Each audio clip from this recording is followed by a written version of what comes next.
The Contract of Silence, a real estate law revenge story by The glass of wine trembled in my hand, not because of fear, but restraint.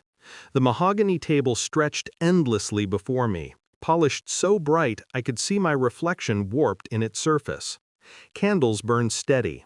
Laughter echoed around me, rich and sharp, like the crackle of a fire I was standing too close to. It was my father-in-law's voice that silenced the room. He stood, adjusted his cufflinks, the kind that glinted with old money, and raised his glass.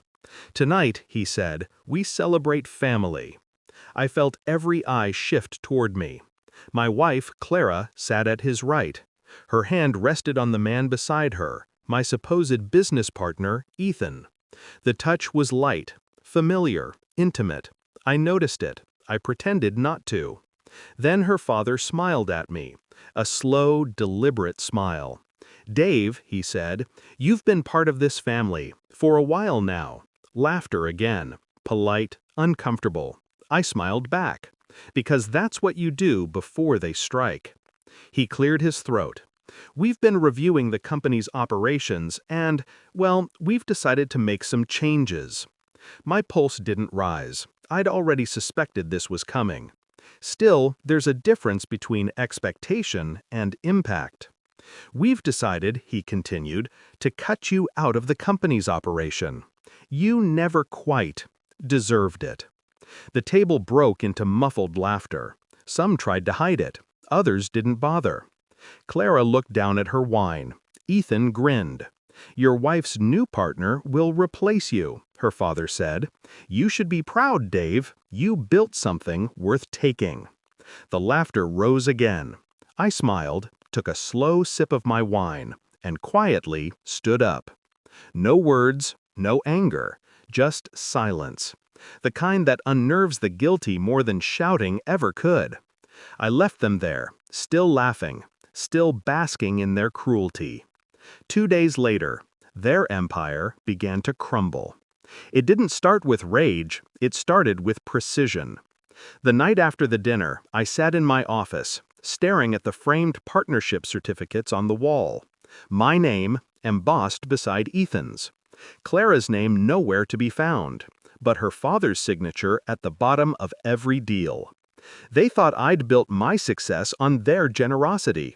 They forgot it was my law, my contracts, my name on every binding clause they'd ever signed.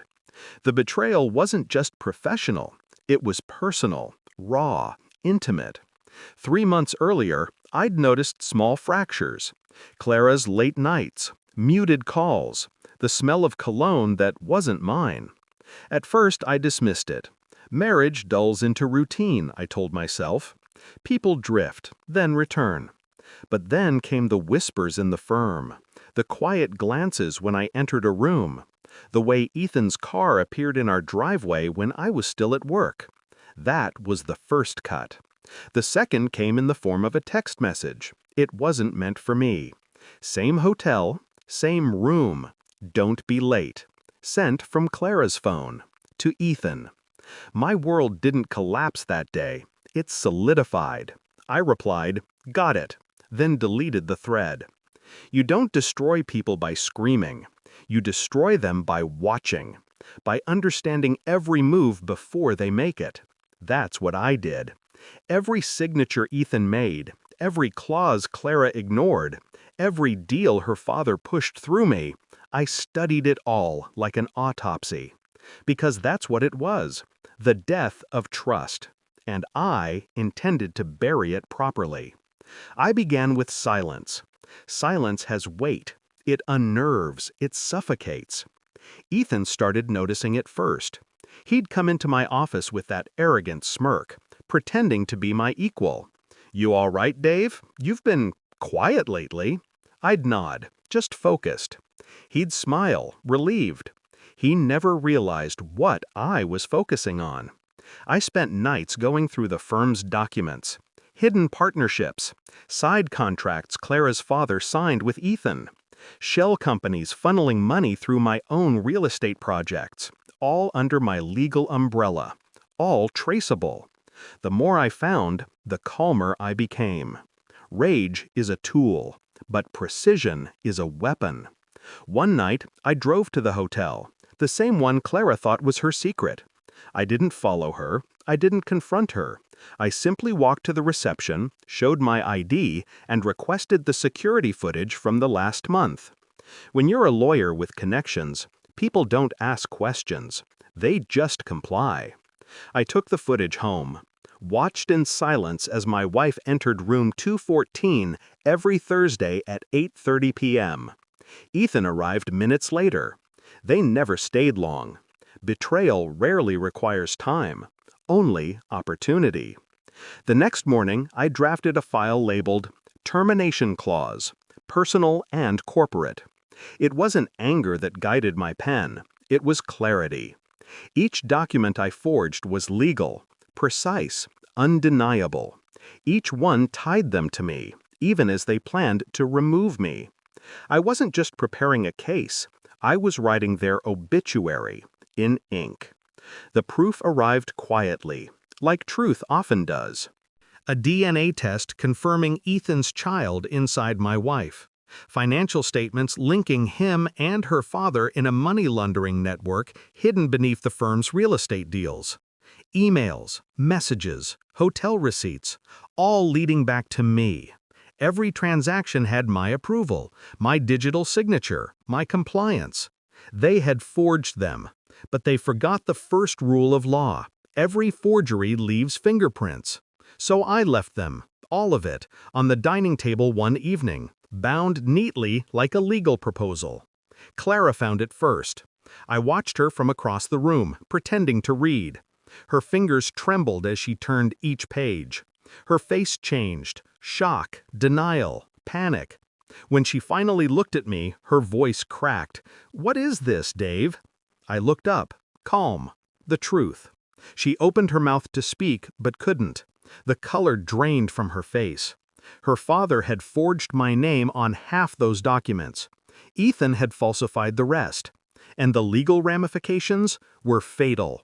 Corporate fraud, contract violation, perjury. I didn't raise my voice. I didn't accuse her. I simply stood, buttoned my coat, and said, "I told you once. Paper builds empires. Paper also burns them." Then I walked out. 2 days later, the dinner that humiliated me became their reckoning. It began with silence again. Emails went out at 9 a.m., copies of every document sent to the board of directors, to the legal department, and to the real estate regulatory authority. Each file traced the embezzlement network. Each signature led directly to Ethan, Clara's father, and indirectly to her. I didn't accuse, I simply presented evidence. By noon, the firm's assets were frozen. By evening, investigators swarmed their offices. I arrived at the family estate that night, not to gloat, just to witness. The once proud patriarch sat in his study, surrounded by legal notices. Ethan wasn't there. He'd been detained. Clara sat beside her father, eyes red, face hollow. When she saw me, she stood, but couldn't step forward. Her voice was a whisper. "You destroyed us." I studied her for a long moment, then said quietly, "No, you destroyed yourself. I just turned on the lights." Her father looked up, trembling. "You'll pay for this, Dave. I swear to God." I stepped closer. "No, you already paid, in full, with interest." His mouth opened, but no words came. I turned, walked to the door, and stopped. "You once told me I didn't deserve what I had," I said softly. "You were right. I deserved better." Then I left. Behind me, the empire they'd built on deceit collapsed under the weight of their own signatures. It's been 6 months since that dinner. The firm was dissolved. Ethan lost his license. Clara's father pleaded guilty to corporate fraud.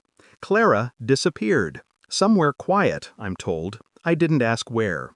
I still drive past the old office sometimes. The glass building stands empty now, its reflection fractured against the skyline. People think revenge feels like fire. It doesn't. It feels like silence, like standing in the ruins of something that once defined you and realizing you don't feel anything anymore. I still keep one thing from that night, the wine glass, a reminder of restraint, of control, because power isn't in destruction, it's in the choice to walk away after the destruction is complete. I built my career on law. They built theirs on lies. The difference is simple. Paper burns. Truth doesn't. And in the end, silence was my verdict, and they were all found guilty by it.